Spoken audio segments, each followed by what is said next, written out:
Hello बच्चों। आज हमारा टॉपिक है प्रतिशत संगठन। प्रतिशत संगठन का मतलब है कि जैसे कोई कार्बनिक यौगिक, जैसे कोई हमारा यौगिक है, तो यौगिक का निर्माण जिन तत्वों से मिलकर हुआ है उन तत्वों का उस यौगिक के अंदर कितना कितना प्रतिशत सम्मिलित है। जितना प्रतिशत उन तत्वों का उस यौगिक के अंदर सम्मिलित है उन सभी के प्रतिशत उन सभी तत्वों के प्रतिशतों का कुल योग योग करने के पश्चात हमारा जो यौगिक होगा उसका 100% निर्माण हुआ होगा। जैसे H2O है, तो H2O में हम ये देखेंगे कि हाइड्रोजन कितना प्रतिशत है, ऑक्सीजन कितना प्रतिशत है। अब टोटल H2O का जो हमारा यौगिक का परसेंटेज है वो टोटल 100% है। तो अब हमें ये जानना है कि हाइड्रोजन इसमें कितना प्रतिशत है और ऑक्सीजन कितना प्रतिशत है। तो यहाँ पे जैसे हमें उदाहरण दिया हुआ है, ये है उदाहरण यहाँ पे दिया है।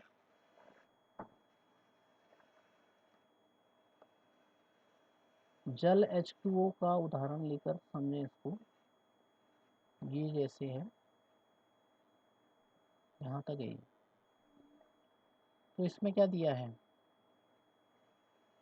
कि जल मान लिया हमारा 100% यौगिक है, उसमें हाइड्रोजन कितना प्रतिशत होगा, ऑक्सीजन कितना प्रतिशत है, इसकी गणना करनी है। तो इसके लिए हमारे पास यहाँ पे सूत्र पे ध्यान देना आपने कि किसी तत्व का द्रव्यमान प्रतिशत, यौगिक में उस तत्व का द्रव्यमान, अर्थात जो यौगिक है हमारा उसमें जिस तत्व को हम ले रहे हैं उस तत्व का द्रव्यमान गुणा 100 और बट्टे जो हमारा यौगिक है उसका कुल प्रतिशत कितना है, उसका कुल मोलर द्रव्यमान कितना है।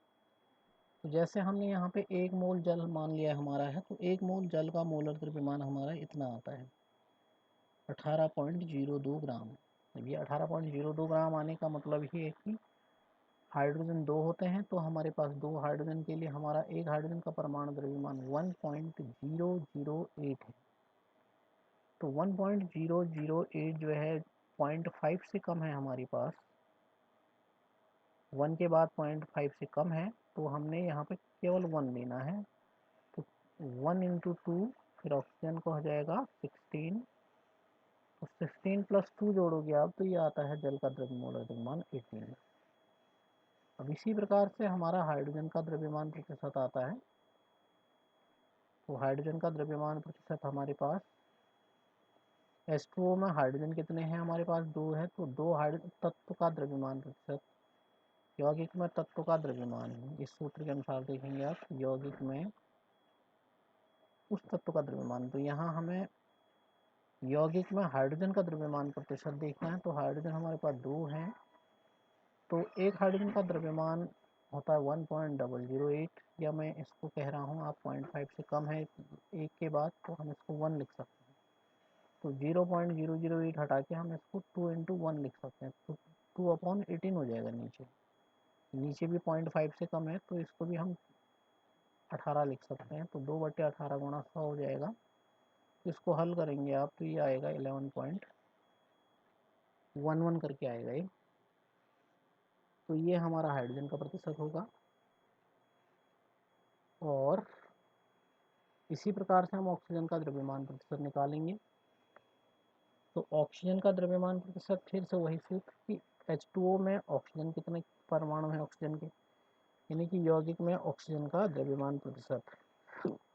तो एक ऑक्सीजन है तो एक ऑक्सीजन का परमाणु द्रव्यमान 16 बट्टे यौगिक का मोलर द्रव्यमान। पूरे यौगिक का मोलर द्रव्यमान, पूरे यौगिक का मोलर द्रव्यमान 18 है, तो गुणा बटे 18 गुणा 100, तो ये आ जाएगा हल करके 88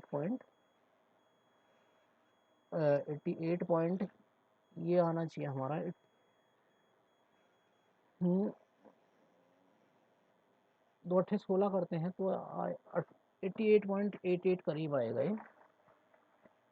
तो ये होगा। अब इसके अलावा आप और भी उदाहरण इसमें कर सकते हैं। एक और उदाहरण लिया है एथेनॉल का। यहाँ पर एथेनॉल में ये दिख रहा है आपको, एथेनॉल में कार्बन, हाइड्रोजन, ऑक्सीजन का द्रव्यमान प्रतिशत कितना है। तो सबसे पहले काम हम ये कर लेंगे कि एथेनॉल का मोलर द्रव्यमान निकाल लेंगे। ये आया एथेनॉल का मोलर द्रव्यमान। एक कार्बन का परमाणु द्रव्यमान 12 होता है, दो कार्बन का 12 गुणा 2 हो जाएगा, तो ये 12 गुणा 2। हाइड्रोजन हमारे पास C2H5OH है एथेनॉल का सूत्र। तो एथेनॉल का सूत्र C2H5OH है, तो हाइड्रोजन हमारे पास 6 है, 6 हाइड्रोजन है, एक ऑक्सीजन है। तो 6 हाइड्रोजन का परमाणु द्रव्यमान 6 गुणा 1, कार्बन का हो गया 2 कार्बन के लिए 24, 12 दूनी 24, 6 30। ऑक्सीजन का परमाणु द्रव्यमान 16, तो 30 10 40, 6 46, ये आ गया 46। तो अब C2H5OH का कुल मोलर द्रव्यमान 46.068 ग्राम हो जाएगा। या इसको आप 46 ही लिख लीजिए, इससे फर्क नहीं पड़ता है, 46 लिख देंगे इसको। फिर हम निकालेंगे C2H5OH एक यौगिक है, इस यौगिक में कार्बन का द्रव्यमान। तो अब उसी तरीके से इसी सूत्र के अनुसार आ जाएंगे आप कि यौगिक में तत्व का द्रव्यमान बट्टे यौगिक का कुल मोलर द्रव्यमान गुणा 100। तो अब यहाँ पे हम करेंगे C2H5OH में कार्बन का द्रव्यमान प्रतिशत। कितने कार्बन थे, 2 कार्बन है यौगिक में, ये है C2। तो 2 कार्बन के लिए 12 गुणा 2, एक कार्बन का 12 होता है, तो 2 कार्बन का हो जाएगा 12 गुणा 2, 12 दूनी 24। और यौगिक का कुल मोलर द्रव्यमान ये आया है 46, तो 24/46 गुणा 100, प्रतिशत निकालने को गुणा 100। तो अब इसको आप हल कर लेंगे, तो ये आपका बैठेगा 52.14 या 52% करीब आएगा। अब इसी प्रकार से C2H5OH में हाइड्रोजन का द्रव्यमान प्रतिशत। तो यहाँ पे ध्यान देना है कि 5 हाइड्रोजन ये हैं, एक हाइड्रोजन ये है, C2H5OH, तो 5 और 1 6 हाइड्रोजन है। तो आप लिखेंगे हाइड्रोजन का द्रव्यमान प्रतिशत बराबर 6, और नीचे का कुल मोलर द्रव्यमान है हमारा 46, तो 6/46 फिर से गुणा 100। तो ये हल करेंगे तो ये आएगा 13.13 आएगा। या अगर आप 6 लेंगे, हाइड्रोजन का परमाणु द्रव्यमान 1 लेंगे, तो सीधे सीधे 6 गुणा 1, 6 हाइड्रोजन के लिए 6। और नीचे एथेनॉल के लिए अगर वही चीज़ अगर हम पॉइंट के बाद मान ना लें परमाणु द्रव्यमान में हाइड्रोजन ऑक्सीजन के, तो हमारा सीधे सीधे 46 आएगा कि 12 दूनी 24 और 6 हाइड्रोजन 30 और 16 ऑक्सीजन तो 46। तो ये बैठेगा आपका 6/46 गुणा 100, 13.13%, 13% मान लेंगे। ऑक्सीजन का द्रव्यमान प्रतिशत निकालना है, तो ऑक्सीजन हमारे पास एक है, तो एक ऑक्सीजन के लिए हम क्या करेंगे, एक ऑक्सीजन के लिए यहाँ पर ऑक्सीजन है, तो हम इसको लिखेंगे, एक ऑक्सीजन का 16 होता है। अब इसने ऑक्सीजन का करेक्ट एग्जैक्ट जो होता है परमाणु द्रव्यमान वो ले लिया है 15.9994। तो 15.99.5 से बहुत ज़्यादा है, तो हम इसको सीधे 16 ले लेंगे। 16 नीचे आप 46 निकाल लेंगे, यहाँ 46 निकला हुआ है, ये मोलर द्रव्यमान 46 है एथेनॉल का, तो ये रख देंगे। तो 16/46 गुणा 100, तो ये हल करके आ जाएगा इतना। अब हमारा यौगिक में हर तत्व का द्रव्यमान प्रतिशत आ चुका है। कार्बन इतना है, ये कार्बन का द्रव्यमान प्रतिशत है, ये हाइड्रोजन का है। तो 52, 13, 34 इन तीनों को जोड़ के हमारा लगभग 100% आएगा। इसका मतलब हमने प्रतिशत संगठन का सूत्र सही कर रखा है। इसके अलावा मैं कल आपको एक चीज़ और समझाऊंगा, यहाँ पे मोलानुपातिक सूत्र और आणविक सूत्र, इसको हम नेक्स्ट टाइम पे हल करेंगे।